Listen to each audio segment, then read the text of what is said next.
Ben ritrovati amici di Radio Rossonera, ben ritrovati qui su Obbligo di Riscatto del 27 giugno del 2024. Enrico Boiani, ciao. Ciao, buongiorno a tutti. Ben ritrovati a tutti in queste ore frenetiche di calciomercato che si susseguono giorno dopo giorno perché no, non sta succedendo niente. Ma in generale, insomma, questi europei hanno un po' anestetizzato il mercato in giugno di gran parte delle squadre, tranne, mi verrebbe da dire, forse la Juve che ha fatto qualcosa in più rispetto al resto della compagnia. Per il resto, boh, insomma, siamo un po' tutti al palo. L'Inter forse con un paio di rinnovi, ma insomma, non è nemmeno troppo legato al mercato. Per il resto, Henry, anche il Milan è qui, in questa situazione di limbo, aspettando la fine di giugno, l'inizio quindi del prossimo bilancio, la fine degli europei, eccetera, eccetera. Siamo un po' fermi, non dovete essere fermi voi, dovete mettere mi piace, arriviamo almeno a 1500-2000 like, iscrivetevi perché il 30% di voi che guardano i nostri video non sono iscritti, lasciateci un commento qua sotto. Però sì, siamo tutti fermi, cioè siamo tutti molto fermi e forse sì, la Juve, l'Inter, come dicevi tu, hanno fatto qualcosina in più, il Milan si è magari focalizzato più sull'allenatore, sul risolvere qualche problema, diciamo, di ambiente, poi che l'abbia risolto non lo so, però comunque con la conferenza stampa, no, di Ibrahimovic, la presentazione della nuova stagione, quindi magari si è focalizzato un pochino più su quello e ha lavorato poi al numero 9, lo sappiamo, ha lavorato a Zirkzee. Sta lavorando Zirkzee, siamo sempre lì in attesa di capire di che morte morire, passatemi il termine. Ovviamente l'Olanda è andata avanti anche se da miglior terza, quindi e ha una parte di tabellone anche relativamente semplice, quindi rischia di andare avanti parecchio. De Zirkzee vuol decidere dopo l'Europeo, questo significa rimandare il tutto ancora un po' di tempo, secondo me. Per questo motivo però, come abbiamo già detto in passato, non è che tu devi lavorare alla punta e finché non fai la punta, il resto cascasse il mondo non lo fai, cioè stai fermo. No, cioè puoi lavorare già anche altre cose, alle uscite magari, a dove tagliare ingaggi che puoi tagliare, lavorare al mediano, lavorare al terzino destro, insomma. Io capisco che tu debba star fermo per l'europeo, per Zirkzee, perché Zirkzee è il tuo obiettivo, perché non vuoi saperne di altri, perché poi solo e quando e se e forse salterà allora penserai ad alternative, va bene. Però nel mentre intanto proviamo a lavorare un po' al resto, ecco. Allora, a proposito di resto, Henry, con quelli che sono stati i nomi di ieri di Lukaku e di Rabiot, oggi sono aggiunti quelli di Malik Ciao, Kieran Trippier e sullo sfondo ti direi anche un po' Fikayo Tomori per quanto riguarda più gli affari con i nostri amici, direi, del Newcastle. Eh. Prima di andare lì, un veloce aggiornamento su quelli che sono stati i nomi di ieri. Allora, questo è per Gazzetta, il primo sì di Lukaku. Il Milan chiama, Romelu apprezza, prestito ora no, ma per 30 milioni, grazie, per 30 milioni è ovvio che te lo lanciano anche con un fiocco sulla testa il Chelsea. Probabilmente ti danno anche una batteria di pentole e una bicicletta, ma non... Il Milan sui 30 ora non ci pensa nemmeno. Al massimo apre al prestito il Milan. E siccome non apre il prestito al Chelsea, per ora non se ne fa nulla. Ergo, arrivederci. Anzi, spero tra qualche giorno di dire addio. Detto ciò, questo invece è tutto sport per quanto riguarda Rabiot.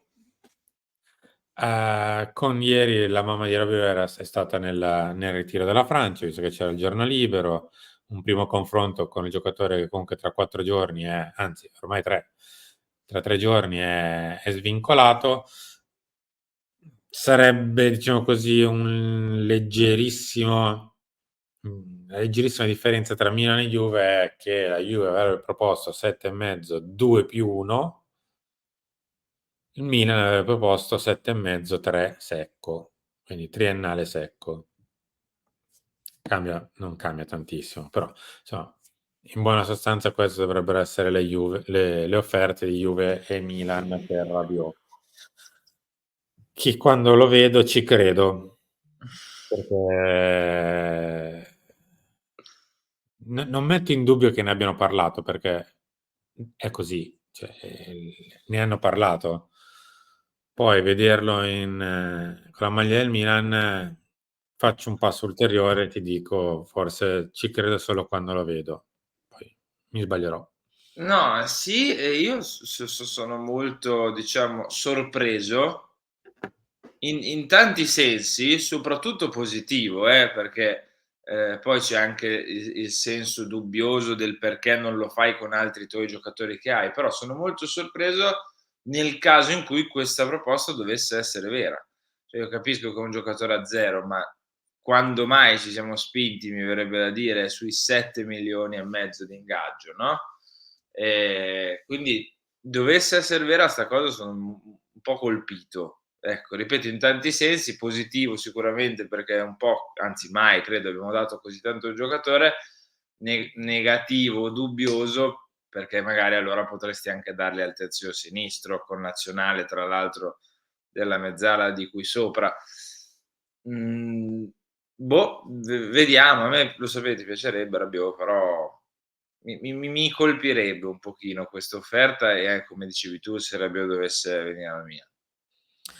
Detto di questi 2 aggiornamenti, andiamo secondo sui nostri difensori. Allora, per notizia di Matteo Moretto, ieri Newcastle e Milan avrebbero fatto 2 chiacchiere per Malick Thiaw. Apriamo e chiudiamo parentesi.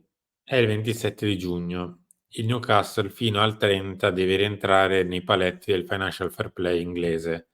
Quindi, per forza di cose, è quasi impossibile che riesca a comprare. Anzi, semmai deve vendere in questi giorni. Quindi, quantomeno le chiacchiere per ciao sono per luglio, agosto. Quindi, al di là di questo, tra l'altro mi aspetto che nei prossimi 2 o 3 giorni, forse addirittura l'ultimo giorno, con queste 3, 4, 5 squadre che devono ancora sistemare la propria posizione, qualche partenza ci sarà per forza di cose, quindi qualcosina sul mercato si muoverà, magari non per il Milan, però questo è. Tra l'altro in questi contatti, colloqui, avrebbero fatto anche il nome di Trippier per il Milan, ovviamente, visto che è un giocatore del Newcastle. Bah, ti direi, cioè, allora, È non è un buonissimo malvagia, terzino, per non è carità. malvagia, assolutamente. Cioè, se tu hai bisogno di 1 anno o 2, te li fa anche probabilmente, tanto d'altronde l'abbiamo visto anche in nazionale l'altra sera, con la maglia dell'Inghilterra, insomma. Giocatore d'esperienza, di tanta, tanta personalità, Sì. assolutamente. Ti dico, se non hai individuato un terzino destro di grandi prospettive, di grande qualità sul mercato, se vuoi, passami il termine, tappare un attimino la falla lì a destra per 1 o 2 anni, ci può anche stare. Non so Sì, che mi condizioni. dispiacerebbe perdere Thiaw al netto Ah, della ciao è un altro discorso. al netto della pessima, perché è stata pessima stagione che ha avuto Malick Thiaw, non soltanto per colpa sua, Mh. perché il modo di difendere gli infortuni che ha avuto hanno compromesso, secondo me, la stagione di tanti difensori del Milan. Ehm, Però comunque la difesa è a posto così, se vogliamo, cioè il pacchetto centrale è a posto così, se quelli che ci sono adesso A tornano ai loro massimi livelli, B tornano a star bene. Cioè Kalulu, Tomori, Gabbia, Ciao più un quinto che magari diventa terzo, diventa primo, poi lo vedremo, però questi 4 più 1 sono okay, vanno bene, sono di ottimo livello. A, se tutti stanno bene, B, se tutti tornano ai loro livelli, diciamo scudetto per quanto riguarda Kalulu, Tomori e post scudetto per quanto riguarda Ciao. Questo è. Quindi perdere uno di questi pezzi, se non vai a sostituirlo poi investendo, comunque andando su giocatori già un pochino più sgamati, e non sul Pellegrino di turno, per intenderci, ecco, bisogna stare un po' attenti secondo me coi centrali. Io lavorerei sul "potenziare" tra virgolette, quel reparto lì, facendo star bene e lavorando tanto su quelli che hai. Ecco, quindi non andrei a smuovere troppo, anche perché già si conoscono, hanno spesso giocato un po' tutti insieme. Ecco, non andrei a muoverli. Su Trippier anche qui ci sono altri terzini migliori, però a me piace molto la sua mentalità, la sua personalità, non è un giocatore, diciamo, non è Roberto Carlos o Maicon dell'Inter, per intenderci, però comunque è un validissimo terzino, secondo me c'è sempre di meglio, però chissà, ecco. La personalità ce l'ha, l'esperienza pure. Sì, quello sì. Io credo che in questo momento il Milan, mhmm, per certi versi su alcuni aspetti non ha ancora le idee propriamente chiare. Mh. Non so se facendo un passo indietro un mese fa, quando si diceva che il Milan aveva tutto chiaro in testa con allenatore fatto, 2 o 3 colpi di mercato già fatti e pensati, era il solo momento di annunciarli. Vabbè, ogni tanto ci inventiamo 'ste favolette per boh, per non farci del male forse.